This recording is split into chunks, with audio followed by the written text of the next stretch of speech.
Hey guys, it's Brandon, your GTA Home Guy. Today I want to bring you a lot of value, so stay tuned. What we're going to talk about is offers, and specifically how to get what you want in an offer, the important variables that we're going to look for, a buyer's mindset and things that direct their decision, as well as the seller's mindset and what directs their decision. So stay tuned and we're going to get through it all, and if you stay to the end, there's going to be a little bonus. You're going to want to see it.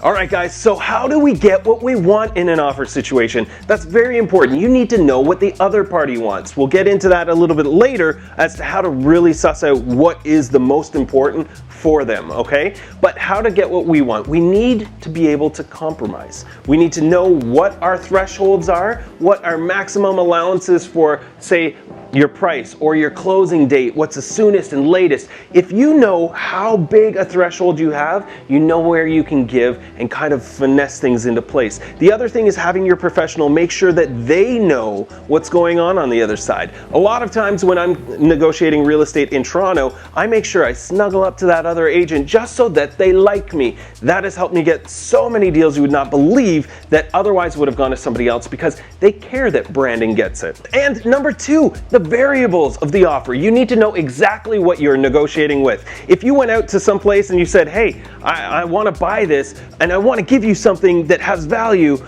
but you didn't have any money, what would you do? You'd find out what was really important to the other people, and we need to discuss price, conditions, inclusions, exclusions, the date that you want to close, the conditions, the clauses, all of these things really focused in, and make sure that the other person gets some of the preference so that you can get what you want. A couple of things that are really good highlights, obviously price is king. Everybody wants the top dollar or the lowest dollar if you're the buyer, and that's just normal. So whenever anybody's getting an offer, just to let you know, when I'm sitting across from a seller presenting my buyer's offer, they immediately want to know the price. So I always toss it right out and say, okay, that being said, can we get to the rest of the offer? How you frame your offer is up to your agent. Hopefully they're very skilled at that, because making sure that they subtly implant things while they're talking to the other party can give you a leg up in negotiating. And one of the things with inclusions and exclusions, those are things that you want to keep or want them to take with them, or they want to take with them. So make sure that you know if those things have value to the seller. I've been selling places for a long time, and some markets,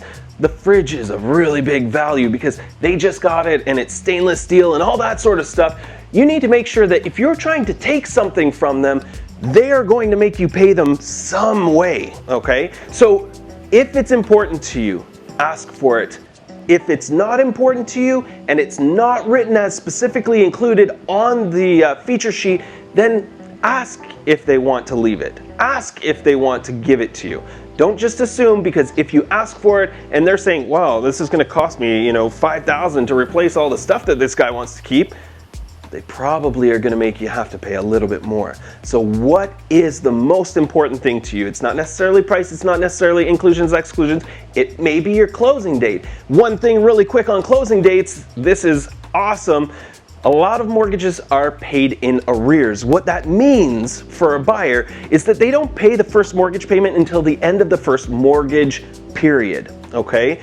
There are some adjustments, talk to your lender about that, but the biggest thing that benefits you is you have no payment for a little while. And if you're walking out of a rental where you've paid first and last, you have a solid month where you have no housing payment. So overlap and give yourself a safe move. Don't make it something that's all congested in one day and you hope you get the keys early. Never gonna happen.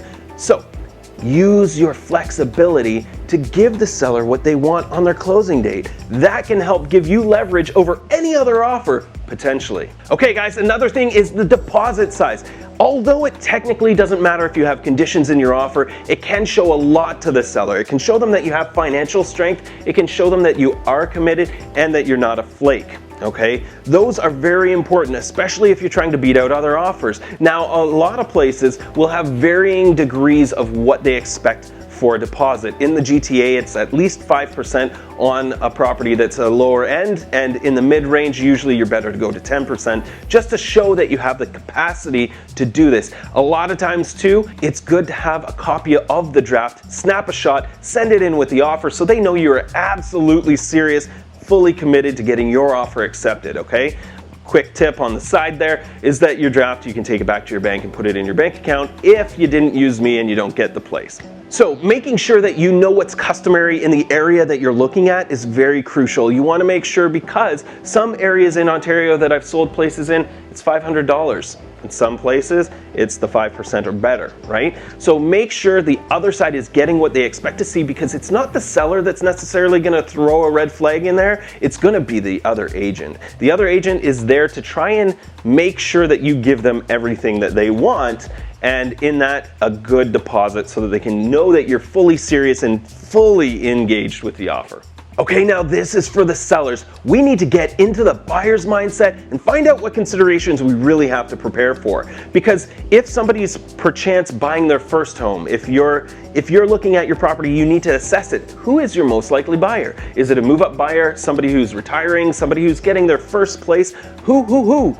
We need to know so that we can get into their mind. Because if it's a first-time buyer and they're maybe living at home or maybe they're renting, they might not have a problem with giving you exactly what date you want. As I mentioned earlier in the video, there's a lot of ability to flex there, and they may just need to be educated in that. So suggest, here's the best date for me, what else can we work on? And sellers, just as a quick tip aside, get bridge financing and have that overlap yourself as well.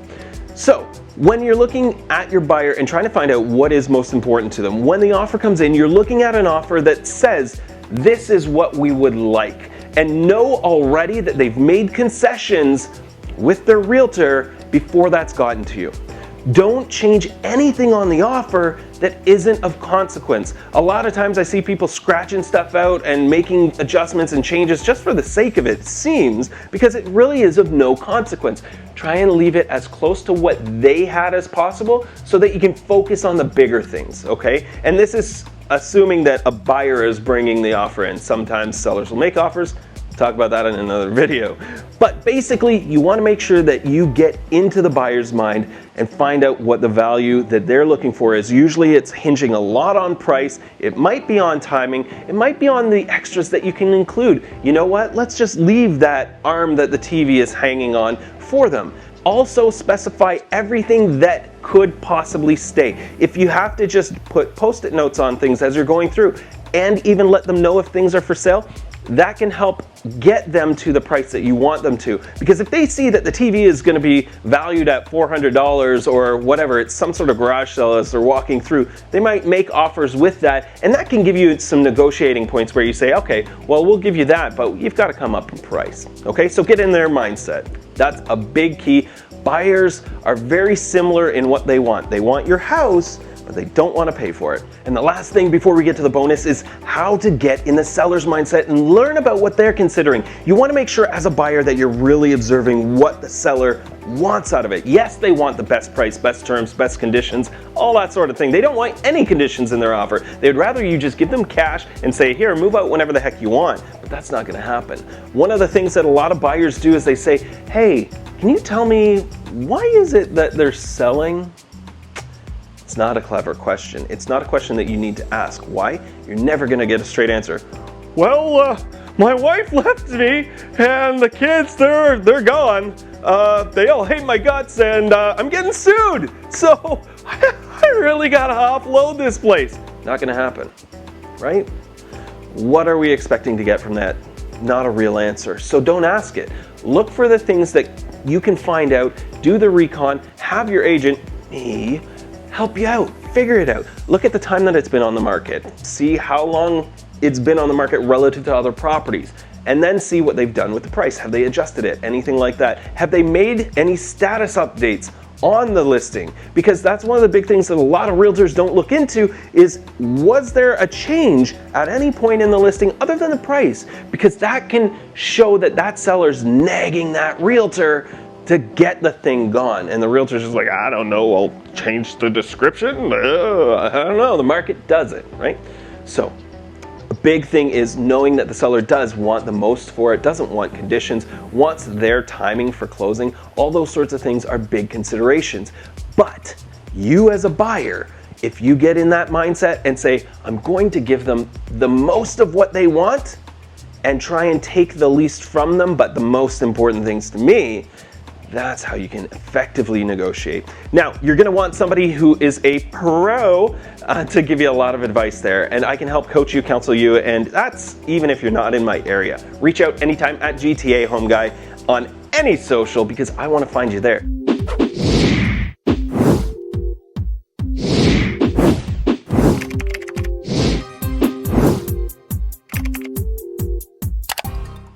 Oh, wait, I said there was gonna be a bonus. This tip is golden. And what I need you to do is, if you're not dealing with me, then you're gonna have to tell your agent they have to do this. But when you're talking to the other party, whether it be a buyer or a seller, their agent, by proxy, whatever the situation is, have your agent say, what does the perfect offer look like for your client? Okay? The best way to position it, I've been across from a lot of sellers and said when holding my buyer's offer, okay, when my clients sign back, what's the most important thing that we don't adjust?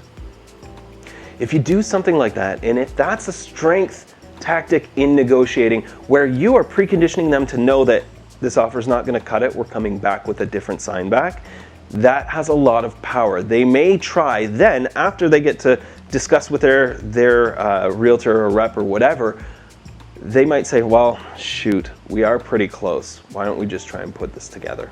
Instead of having it bounce back and forth. It's weird. More work, people hate it and they don't want to do it, so use it to your advantage. If you need anything, you're gonna have to talk to this guy, right? At GTA on any social. I need you to just look down a little bit from this. I know I'm animated, it's tough, but subscribe. You gotta subscribe, because that way I can keep delivering a lot more content, a lot more value, and tell me in the comments what you thought the most effective point was. Also, what considerations may be brought to light that you didn't think about before. Okay, guys? We'll talk on the next video. See you then. Reach out in any social at GTAHomeGuy. I did that.